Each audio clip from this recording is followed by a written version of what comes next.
Hey,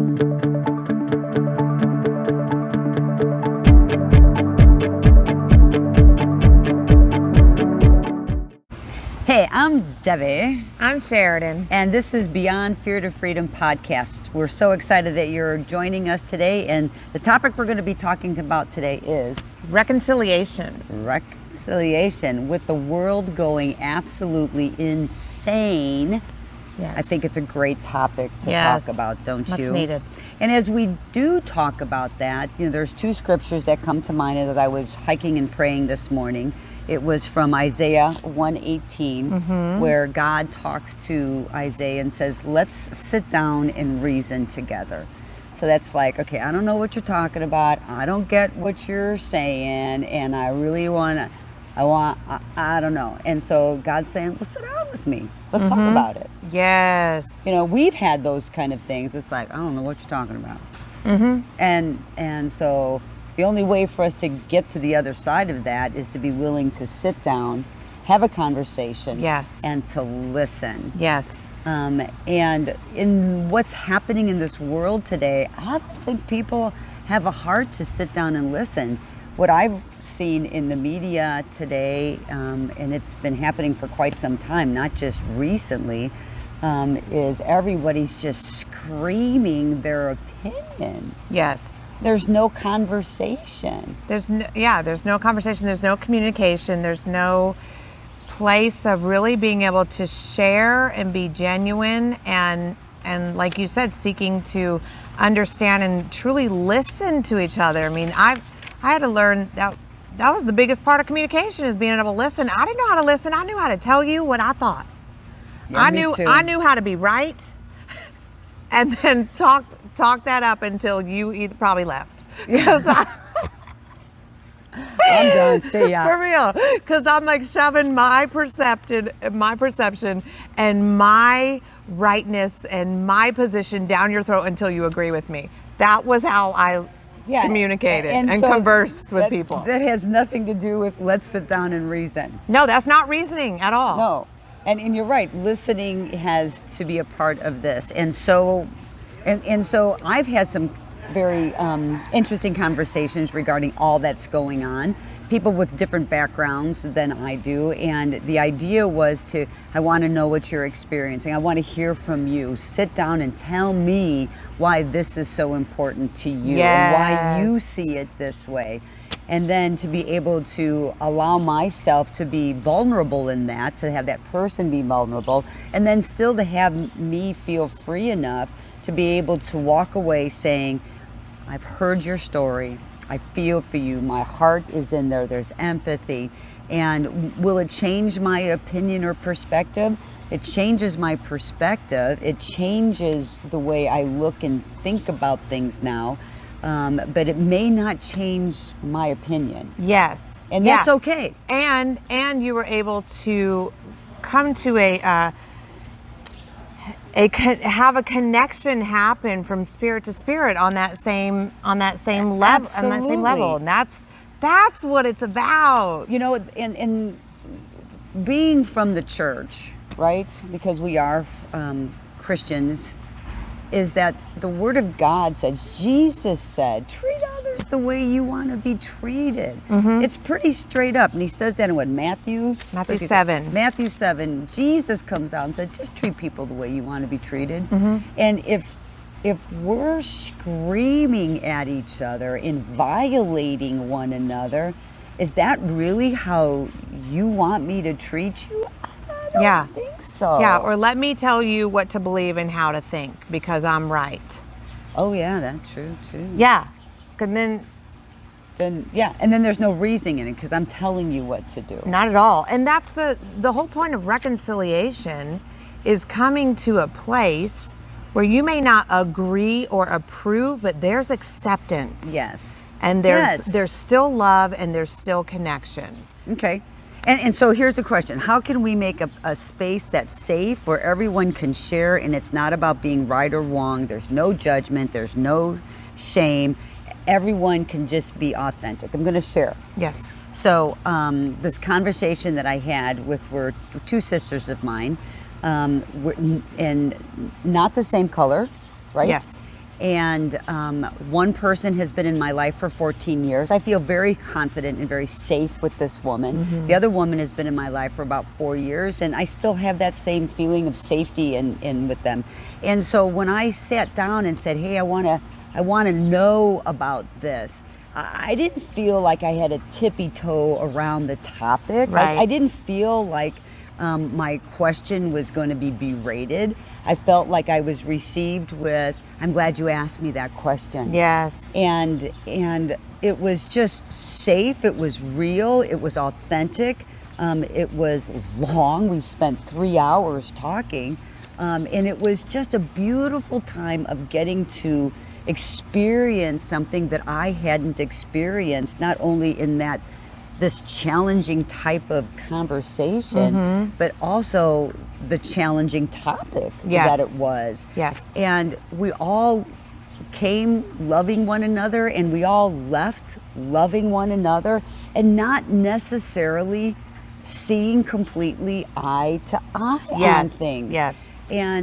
But we all did the Isaiah scripture, and we did the Matthew scripture. Yes. Let's sit down, let's reason together, and then let's treat one another the way we would like to be treated. Yes. And what a wonderful, wonderful time that was. I mean, I'm so happy for that, but we have to create a place where I can be wrong and Yes. it's still okay. I may not understand yet or if ever, but it's still okay. Yes. But it's also got to be okay that you may not be in that place with me either. Absolutely. It's okay to not just be like-minded in this thing, except for to love and respect and honor one another. Well, here, absolutely. I think one of the key components of this story is everyone approaching it, especially you, with, hey, I don't know everything. Like, I have my own perspective and opinion. Yes. That does not make it a fact. Correct. So enlighten me, share with me Yes. your perception, your experiences Yep. that lead to your perception. Absolutely. Because I know I have them too, right? Mm-hmm. But the humility and the humanity in coming, even before the conversation actually happened, was, okay, I don't know everything. I want to know your side and what you have to share, and really connect heart to heart, spirit to spirit, and be able to share experiences and be relational in that space. I think that's key above everything else. If you're like, hey, let's meet and I want to have a conversation because you're trying to force your opinion or your perception onto them and not seeking to understand theirs to help you settle into another place, maybe. Yeah. Does that make sense? Yeah, I love that you brought that up. Key. I have to be willing to maybe shift and go to another place. Yeah, you have to be flexible sometimes. Yeah, absolutely. And I think sometimes where we're at, especially today, is that we're so grounded in our opinions that we're not going to give way to conversation. I'm right. Nothing else matters, and nothing can happen. And it's everything right now. It's politics. It's COVID. It's the racial. Just the tension that's going on. It's so heartbreaking to see all of this. Well, it even happens at a familiar, a very, very familiar level, not just socially, but it happens in our home every day. Yeah. I lived my entire life that way. Yeah. And you You cannot. were told what to do. Yeah, you cannot have a relationship when that's happening. There's no connection. Yeah. And so that's very true. It happens in our homes. I remember being raised in that kind of a home where this is it and that's it. This is it and that's it. That's good, girl. It is it. Yeah. And so how can we promote more conversation? How can we promote more let's reason together and let's love one another and be treating one another? I think we can be an example. You can be an example. Absolutely. Because I know that in my past especially, listen, you were going to get my opinion and I was going to make certain that your opinion was going to end up being my opinion too. Oh, yeah. Right? Yes. If I want your opinion, I'll be happy to give it to you. It was war. Yeah. And now it's just like, I It's more important for me to be in relationship with you than for me To be right. to be right and to throw my crap on top of you. That's so good. That's so good. It is so good. But boy, this has taken a lot of learning and scraping off of me to be able to get to that point. You know? Absolutely. Okay, so how or why does this even matter? We're built to be in relationship. We're built to be in community. We're supposed to be together. And what we've seen now is just nothing. Okay, so we are created to be in relationship with one another. Created for connection. And if we're not willing to sit down and have a conversation, a heart-to-heart conversation that may not go the way we want it or what we expect, then we're never going to be in authentic relationships. Amen. And we're created for that. So, Amen. Can I touch on that real quick? Yeah. Because the question was, how or why does this even matter? You know, so why are we even created for connection? God wants unity. He created the universe to be, the universe means actually one mind, one heart. That's what it means. And he wants us all to be in unity and not division, not separation. Yeah, and you know, one of the things that I love so much about unity is that we can harmonize. Yes. But we can still be one. Yes. You can have your voice. Yes. I can have my voice. Yes. But as long as our goal is unity, we can still make that happen. Amen. Right? It's just like harmony in a song. You know, everybody's got their own key, but you bring it together like that at the same time, and everybody's on the key they're supposed to be. It's beautiful. Yes. And I think that's the kind of God we serve. Yes. Is that he created diversity.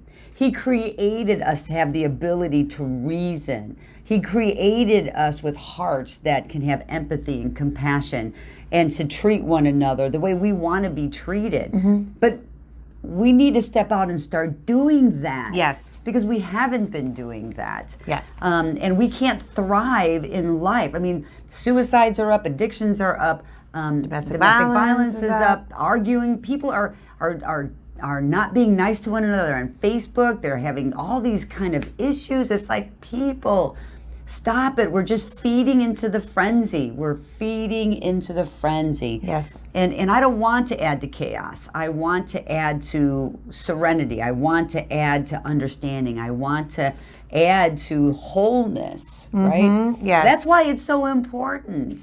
I mean, if I wanted to be jacked up like I used to be, okay.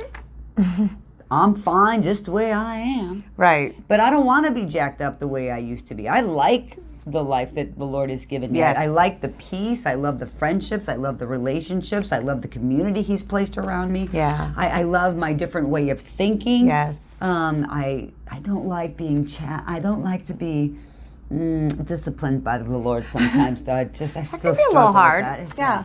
Okay. So what is God's direction in all of this? I think we just talked about it. Yes. You know, He's got 2 rules, right? Love me above all things and love one another. Yes. And so I think we're doing a pretty bad job of probably both, because if we did love Him, then all this other stuff that's going crazy would not be our idols. Yes. Right? We got political idols, we got health idols, we've got issue idols. We have all these idols that are more important than seeking God and making Him our priority. Yes. Amen. And then the second one is to love one another and to treat each other the way we would want to be treated. And I don't see a whole lot of respect in a lot of areas. I don't see kindness. I don't see consideration. And so we have to rise up and be that. The church needs to be that. We need to be that example. And so I hope that we can be that example. Yes. I hope that you choose to be that example. So even if you don't agree with someone, to be willing to say, you know what, I have disagreed with you. And I just want to understand why that, instead of just like, you're wrong, you're wrong, right? Yeah. And then let's see. And so how can we free each other? I think that's one of the, how can we lift one another up to be the best version of who we were created to be. Yes, not label them, limit them, box them in with the stuff that we try to put on each other and even ourselves a lot of times. Yeah, because sometimes we get coerced into peer pressure. And it's like, I'm not going to actually say what I want to say because I feel I'm boxed into this peer pressure or this pressure from someone. But let's give each other the freedom that we would want to have. I mean, if you don't agree with me, I want you to have the freedom to say, do you know what? I don't agree with you. And that's okay. You don't have to agree with me. Yeah, but here's the challenge after that is not treat them any differently. Yeah. Right. Just because I don't agree with you. Yeah, doesn't mean I don't love you, and then and then I treat you all crazy. And I think that's a big thing because I think there's so much codependency in the world, and there's so many people trying to fill their own agenda that they don't know that if I don't agree with you, you're going to take something from me. No, we don't have to agree. My love for you is not going to change. Yeah. We'll just have to be reconciled with the fact that in this one point, we don't agree. Yes. But we agree on so much more. Let this one thing not be the thing that causes us to divide like that. Yes. Now, there are some things that people are like, no, this is just, it's such a moral issue that I can't do this. Sure. But these things are greater than just duh. No, we need to have conversations. Yeah, reconciliation above all is a peace that you come to. There's a ceasing of war from pride to pride and from proving, and there's none of that. It's beautiful. Yeah, it is good. That's very good. Yeah, that was very good. All right, so you may not struggle with reconciliation. I struggled with reconciliation. I still have family members that I struggle with reconciliation. Yeah. And God gives us new opportunities every day. Yes. To struggle with reconciliation. Yes. And so if that's your struggle, we'd love for you to share with us, message us and share with us. But if it's not your struggle, you got this down, please pass it on to somebody who might be struggling with this. Yes. Because we don't want to keep little nuggets to ourselves. We want to share that. Amen? Yes. Like us, share us, comment. Yeah, what she said. Do it all. Anyways, praying COVID ends really, really soon. To all those who are struggling with any of these issues and reconciliation problems, our hearts are there for you. Thanks for tuning in. We'll see you the next time. Bye. Bye.